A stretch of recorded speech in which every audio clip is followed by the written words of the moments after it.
We are live.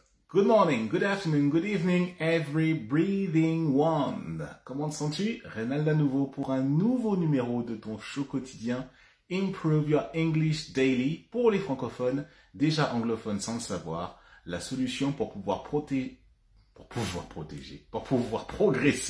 dans ta pratique de la langue anglaise et pour qu'on t'apporte rien de moins que le meilleur pour que la langue anglaise devienne simplement un moyen dans un espace que tu auras défini comme un jeu où tu t'exprimes, où tu parles, où tu écris, où tu comprends, où tu écoutes, dans des ressources qui te sont propres, avec une progression qui te sera bien du coup personnalisée parce qu'on aura identifié ce qui te passionne. Et pour l'exprimer dans la pratique de la langue anglaise, si toutefois tu as un objectif de parler, d'échanger dans un contexte que ce soit commercial, privé, relationnel ou tout autre contexte où tu as besoin de parler anglais, je t'invite forcément à suivre ce qui va venir dans cet épisode, le 40e épisode déjà de Improve Your English Daily.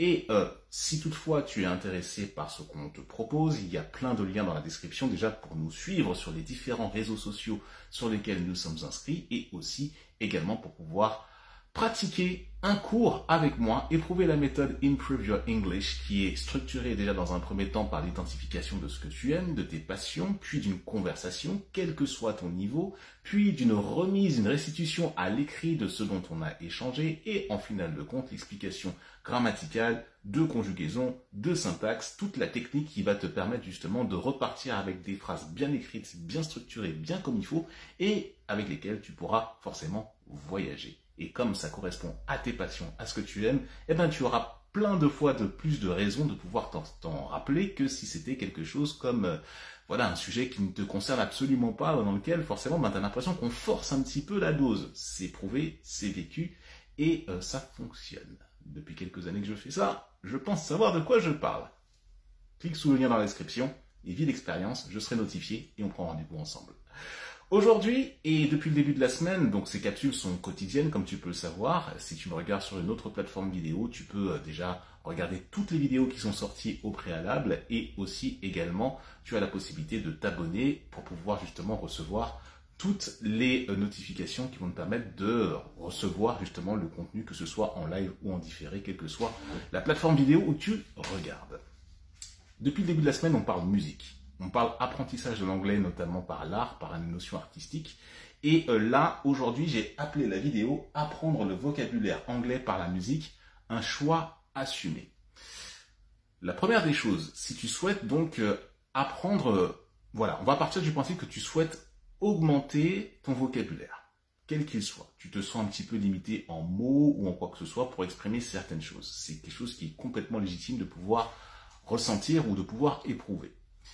La chose qui est super importante, the most important thing that you have to remind yourself is that, la chose dont tu dois te rappeler, c'est déjà, comme je te l'ai dit, d'être dans ton domaine de prédilection. Soit une passion que tu aimes. Moi, pour le cas, mon voyage à moi, ça a été la musique.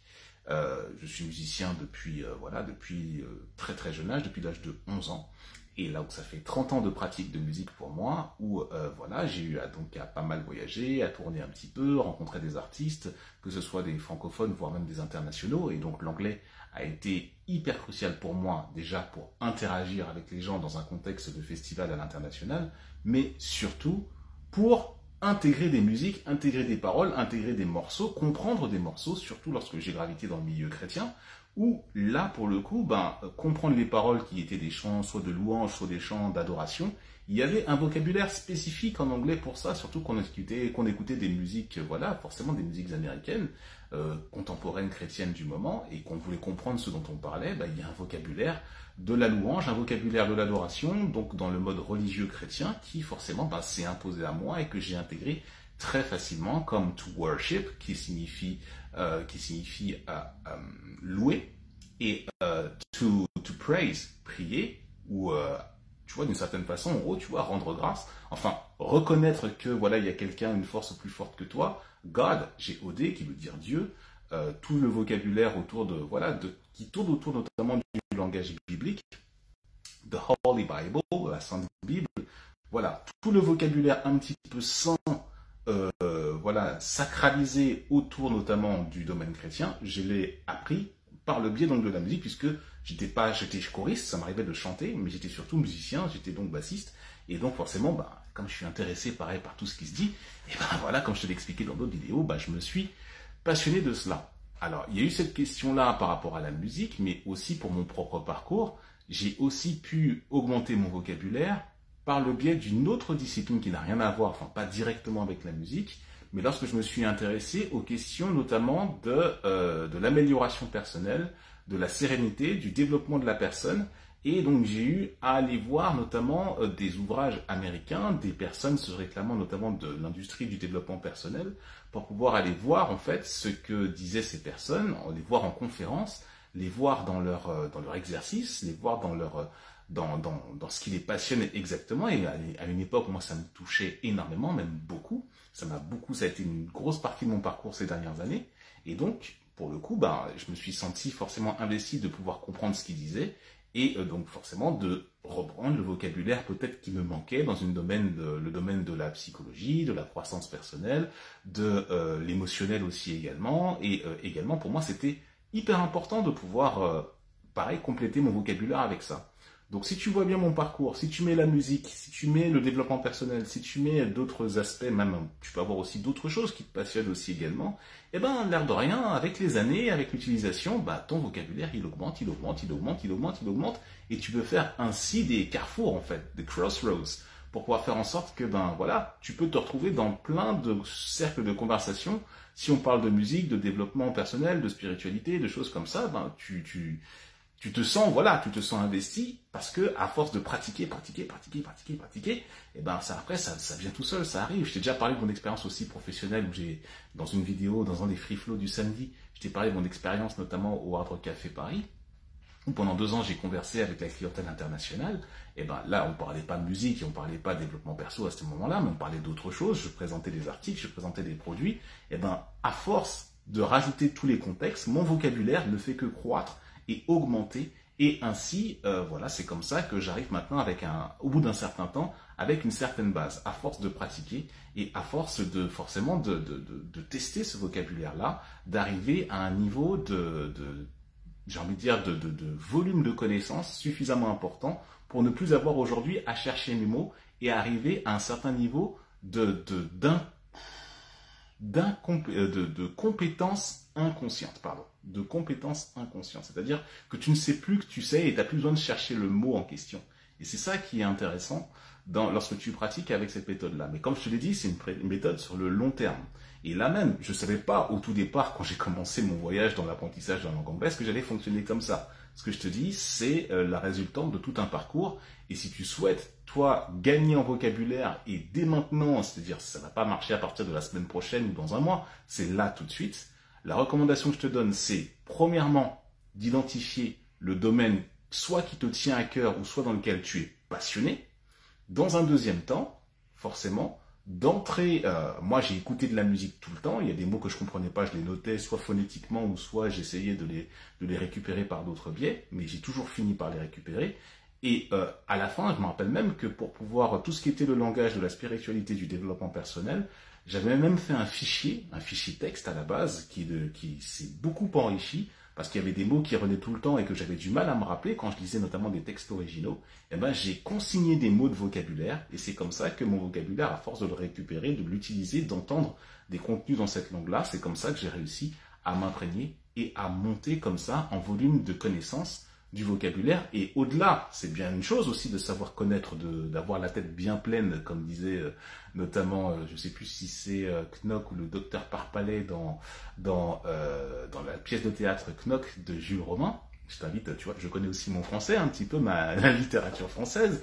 Le fait d'avoir la tête bien pleine ne fait pas de toi avoir quelqu'un qui a la tête bien faite. Qui veut dire que si tu accumules des tonnes et des tonnes et des tonnes de vocabulaire sans avoir à le restituer, à le pratiquer et sans maîtriser ce que tu dis, without mastering what you've been learning through all the times, it's useless. C'est complètement inutile.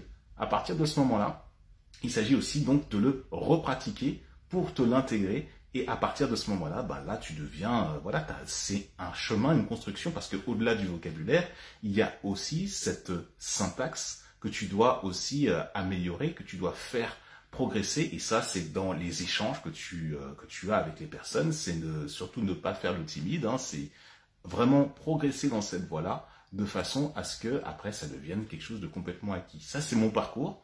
C'est un choix assumé au départ d'apprendre par la musique. La musique m'a après amené vers d'autres disciplines, vers d'autres thématiques. Mon chemin s'est fait comme de cette façon-là. Toi, tu peux démarrer avec une thématique qui t'intéresse. Moi, j'écoutais beaucoup de la musique internationale et donc forcément, ben, ça a été quelque chose de beaucoup plus accessible. Toi, regarde qui sont les experts dans le monde anglophone de ta thématique, de ce que tu aimes faire, si tu aimes l'art, si tu aimes la poterie, si tu aimes la mécanique générale, ou si tu aimes le jardinage, ou je ne sais quoi. Renseigne-toi simplement sur qui sont, par exemple, des personnes de référence et qui parlent anglais et qui pourraient t'aider à progresser. Alors tu vas me dire, oui, mais voilà, ils parlent vite, ou c'est pas ci, c'est pas ça. Enfin voilà, il y aura toujours quelque chose à redire, mais si tu veux gonfler ton vocabulaire, eh ben, tu auras beaucoup plus de facilité à aller voir quelqu'un qui, justement, a la même passion que toi. Ce sera beaucoup plus facile que pour quelque chose qui n'a absolument rien à voir avec ton centre d'intérêt. Déjà, c'est la première des choses. Et la deuxième des choses, c'est de noter ce vocabulaire. Tu l'imprimes par écrit ou tu peux... C'est pas le tout de l'imprimer mentalement, de dire « ouais, c'est bon, je m'en rappellerai ». Non, tu ne t'en rappelles pas. Il faut qu'au niveau de tes yeux, de ta perception visuelle, il faut que tu le vois écrit ce mot-là, il faut que tu le vois à plusieurs reprises pour après l'intégrer. Moi, c'est le fruit de plusieurs années de pratique et commence dès maintenant, je t'assure que c'est du temps de gagner pour la suite. Après, si tu fais des cours avec moi, on aura l'occasion forcément d'accélérer les choses, d'aller dans un domaine forcément qui va forcément te parler davantage. Voilà, j'espère que cette vidéo, tu auras trouvé notamment une inspiration pour entamer une démarche, entamer quelque chose. Comme je te l'ai dit, il y a les liens dans la description pour pouvoir me suivre ou pour pouvoir même commander un cours avec moi et pour qu'on puisse entrer dans une démarche de progression constante, de improvement, de perpetual improvement, never ending improvement, comme dirait Tony Robbins. Et bien entendu, voilà, tu as tous les outils, tout ce qu'il faut pour pouvoir avancer dans ta pratique de la langue au niveau du vocabulaire. Moi, c'est la musique, c'est l'art. Toi, c'est quoi? Réponds dans le champ de commentaires. Ratifie-moi d'un pouce ou d'un cœur si tu as apprécié ce contenu, si tu as appris quelque chose. Et tu peux même le partager auprès d'une personne qui souhaite développer dans sa pratique de la langue. Si jamais tu sens que ça résonne, que ça pourrait lui apporter également une valeur supplémentaire. Moi, ça me fait plaisir de te transmettre tout ça. Et je te dis donc à demain. See you tomorrow for the next video. Take care of yourself. Prends soin de toi et à demain.